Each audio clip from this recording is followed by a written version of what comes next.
இந்த காணொளியை தொடர்ந்து பார்க்கறதுக்கு முன்னாடி மறக்காம தமிழ் ஜனம் சேனலை சப்ஸ்கிரைப் பண்ணிடுங்க. புவியின் மேற்பரப்பை முழுமையாக கண்காணிக்கும் நோக்கில் ஜூலை 30ஆம் தேதி ஸ்ரீஹரிகோட்டாவிலிருந்து GSLV F-16 ராக்கெட் மூலம் நிசார் செயற்கைக்கோள் விண்ணில் ஏவப்பட்டது.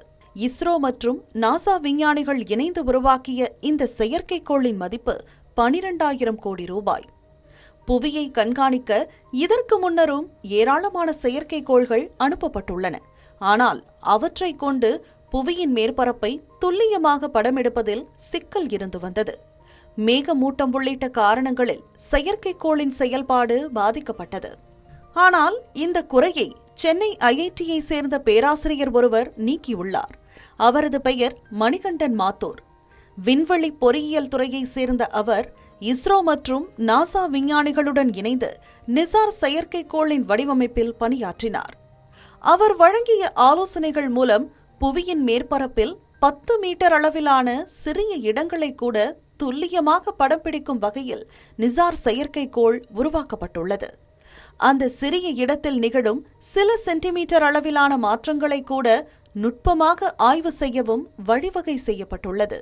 மேலும் வட இந்திய பெருங்கடலோர பகுதிகளை துல்லியமாக படமெடுக்க வேண்டியதன் அவசியம் குறித்தும், கடலோர பகுதிகளை எப்போது எந்த எண்ணிக்கையில் படங்கள் எடுக்க வேண்டும் என்பது குறித்தும் பேராசிரியர் மணிகண்டன் ஆலோசனை வழங்கியுள்ளார். நிசார் செயற்கைக்கோள் ஒரு முறை படம் எடுத்தால் அந்த இடத்தை அடுத்த 12 நாட்கள் கழித்து மீண்டும் படம் எடுக்கும் வகையில் வடிவமைக்கப்பட்டுள்ளது. இப்படி நிசார் செயற்கைக்கோளின் செயல்பாட்டில் பேராசிரியர் மணிகண்டனின் பங்கு அளப்பரியது. 12 டேஸுக்கு ஒரு வாட்டி எவ்ரி லொக்கேஷன் ஆன் எர்த்து அதை பார்க்க போகுது. ஸோ 12 நாளைக்கு ஒரு வாட்டி நம்மளுக்கு ஃபுல் எர்த் சர்ஃபேஸோட பிக்சர் கிடைக்கும். ஸோ நம்ம அந்த 12 நாளில் இந்த எர்த்குவேக் ஆக்டிவிட்டியோ இல்லாட்டி ஃபாரஸ்ட் வெஜிடேஷன் ஆக்டிவிட்டி இல்லைனா glacier or sea ice activity இல்லைனா நாங்கள் இங்கே IIT மெட்ராஸில் ஃபோக்கஸ் பண்ணுறது கோஸ்டல் ஓஷன்ஸ் அந்த ரீஜியனில் நடக்கிற சேஞ்சஸ் இதெல்லாம் நம்ம 12 டேஸுக்கு ஒரு வாட்டி எவ்ரி லொக்கேஷன் ஆன் எர்த்து நம்ம இந்த பிக்சரில் வரப்போகுது. ஸோ அதனால் கண்டினியூஸாக இது எப்படி சேஞ்ச் ஆகிட்டு வருதுன்றதை நம்ம இந்த சேட்டலைட் மூலமாக ட்ராக் பண்ணலாம்.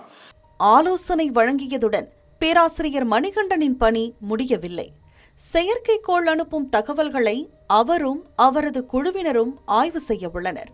குறிப்பாக வங்காள விரிகுடாவில் நதிநீர் கலக்கும் விதம் குறித்தும், இந்திய கடலோர பகுதியில் ஏற்படும் உள் ஈர்ப்பு அலைகள் குறித்தும், இவற்றால் வானிலையில் எத்தகைய மாற்றங்கள் நிகழ்கிறது என்பது குறித்தும் ஆய்வு மேற்கொள்ள உள்ளனர். இது குறித்து பேட்டியளித்த அவர், செயற்கைக்கோள் படங்களை கொண்டு என்னென்ன பணிகளை மேற்கொள்ள முடியும் என்பது குறித்த புதிய விழிப்புணர்வு இனி இந்திய அறிவியல் சமூகத்தில் ஏற்பட உள்ளதாக கூறினார். ஐ இன் த ஸ்கை நம்ம ஒரு சேட்டலைட் ஒரு கேமராவாக லான்ச் பண்ணுறோம் எர்த்தோட சர்ஃபேஸை ரொம்ப க்ளோஸாக அப்சர்வ் பண்ணுறதுக்காக.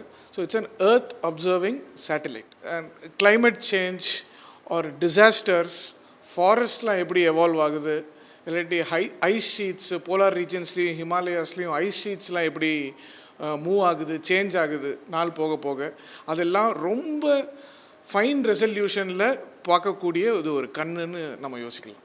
நிசார் செயற்கைக்கோளை உருவாக்குவதில் துணை நின்ற பேராசிரியர் மணிகண்டனால் IIT மெட்ராஸ் மட்டுமல்ல, தமிழகமும் பெருமை கொள்கிறது. மேலும் இது போன்ற பல்வேறு சுவாரஸ்யமான தகவல்களை தெரிஞ்சுக்கிறதுக்கும் தமிழ் ஜனம் சேனலை மறக்காம சப்ஸ்கிரைப் பண்ணிக்கோங்க.